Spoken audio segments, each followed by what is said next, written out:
Dan dalam masa yang sama, isu politik ataupun kemelut yang kita sedang hadapi, suhu politik yang semakin meningkat ini juga memerlukan kita untuk melihat dalam konteks yang lebih besar.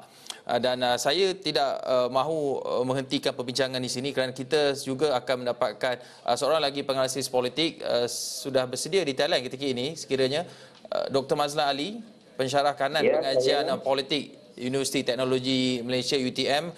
Selamat petang, Doktor. Doktor, melihat kepada kenyataan ataupun perkembangan terkini daripada kenyataan yang dikeluarkan oleh Setiausaha Agong PAS, apa yang boleh kita fahami?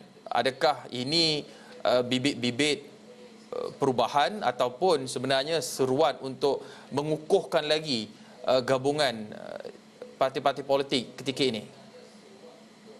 Ya, saya melihat berdasarkan kepada ulasan yang dikeluarkan oleh Setiausaha Agong PAS itu menunjukkan iltizam PAS untuk memastikan gabungan kerajaan Perikatan Nasional ini terus berada pada dasarnya. Kerana kita lihat dalam sehari dua ini, nampaknya gerakan yang dibawa oleh Datuk Seri Anwar itu mula dicium oleh gabungan Perikatan Nasional sebagai satu gerakan yang ada asasnya. Dan mungkin berdasarkan kepada reaksi gabungan dalam kerajaan Perikatan Nasional sendiri seperti UMNO yang telah membuat kenyataan-kenyataan yang berbau, mungkin mereka akan meninggalkan kerajaan Perikatan Nasional. Dan dengan jumlah sokongan hanyalah 113 yang dimiliki oleh Tan Sri Muhyiddin itu menggambarkan bahawa keadaan sekarang adalah agak kritikal bagi kerajaan Perikatan Nasional. Maka seruan oleh PAS itu berasaskan kepada harapan semoga parti-parti yang bekerjasama dalam Perikatan Nasional ini dapat merapatkan kembali tautan dan juga kerjasama bersama mereka. Doktor, kalau kita lihat dalam konsep pemasaran, setiap jenama mempunyai keunikan yang tersendiri yang kuat untuk membuatkan pengguna kekal menggunakan produk mereka. Tetapi dalam konteks pemasaran politik, apa kekuatan yang dimiliki oleh Perikatan Nasional ini yang mengikat kesepaduan di antara parti-parti politik dalam Perikatan Nasional ini dari Perlis hinggalah ke Sabah untuk mereka terus mentadbir negara ini seperti yang disebutkan oleh Datuk Tan Quedi Hassan tanpa diganggu gugat untuk kerajaan berfungsi secara efektif dan baik.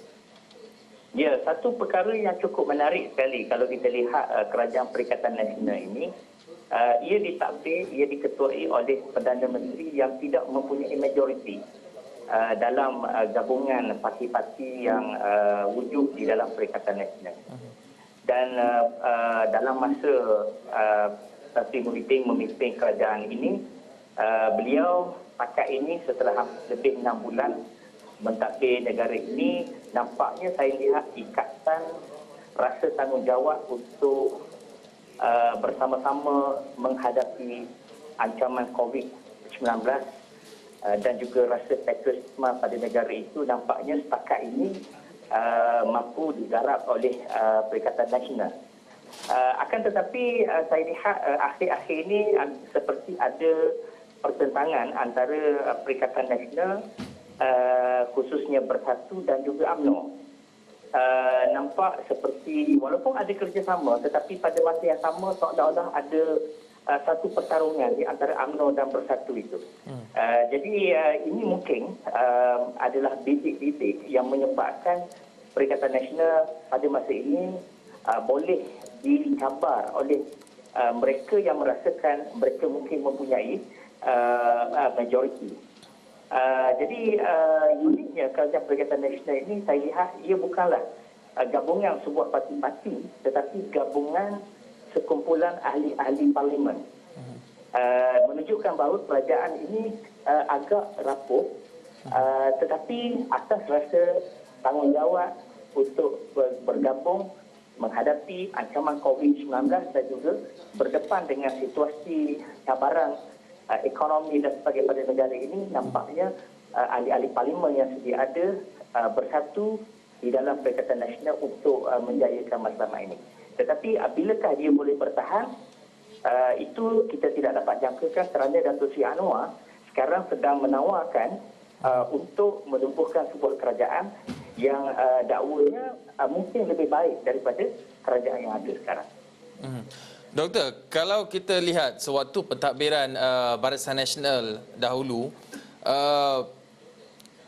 UMNO dilihat menjadi abang besar ataupun big brother dalam gabungan tersebut. Tetapi perkara ini sukar dicapai dengan adanya bersatu yang memegang jawatan tertinggi iaitu Perdana Menteri. Jadi bagaimana kita melihat moving forward, melihat ke hadapan sekiranya Perikatan Nasional ingin terus mengukuhkan kedudukan mereka, dinamika kuasa ataupun perkongsian kuasa yang bagaimana harus dipraktikkan untuk tidak berlakunya pertemuan dua parti alfa dalam Perikatan Nasional ini? Ya, kita akui bahawa di zaman Barisan Nasional mentaksir dahulu, Barisan Nasional mampu mewujudkan sebuah kerajaan yang stabil kerana di dalam Barisan Nasional itu ada satu parti yang hegemoni iaitu UMNO, di mana UMNO menguasai sebahagian besar daripada kursi-kursi parlimen. Maka UMNO dapat mengawal parti-parti komponen yang lain yang akan setia bersama UMNO di dalam Barisan Nasional untuk menentukan hal tuju. Sebab itu kerajaan dahulu zaman PN dia stabil.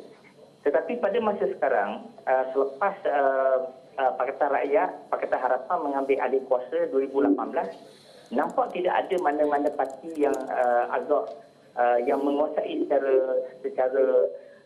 secara dominan dan menyebabkan ada masalah-masalah yang timbul dari segi parti-parti yang nampaknya bersaing di antara satu sama lain. Dan keadaan yang sama juga berlaku di dalam Perikatan Nasional sekarang, di mana tidak ada parti yang dominan. Walaupun UMNO mempunyai kursi yang paling banyak, tetapi UMNO tidak mempunyai kuasa yang mutlak untuk menentukan hal tuju kerajaan ini. Kalau UMNO menarik diri daripada Perikatan Nasional, ada kemungkinan Tan Sri Muhyiddin mempunyai opsi yang lain untuk mencari rakan gabungan yang lain. Jadi nampaknya sekarang, kerajaan yang ada sekarang, kerajaan yang tidak ada parti, mana-mana parti yang dominan. Maka tawar-menawar itu menjadi sesuatu yang nampak sangat ketara. Ya, UMNO buat tawaran kepada Perikatan Nasional, kepada Bersatu, dan Bersatu membuat tawaran kepada parti-parti dalam gabungannya. Ya, Dr. Mazlan, pastinya ini satu perkembangan yang menarik untuk kita terus ikuti rapat dari masa ke semasa berhubung dengan politik tanah air. Terima kasih kepada Dr. Mazlan Ali, pensyarah kanan pengajian politik Universiti Teknologi Mara UTM, di atas pandangan dan ulasan beliau.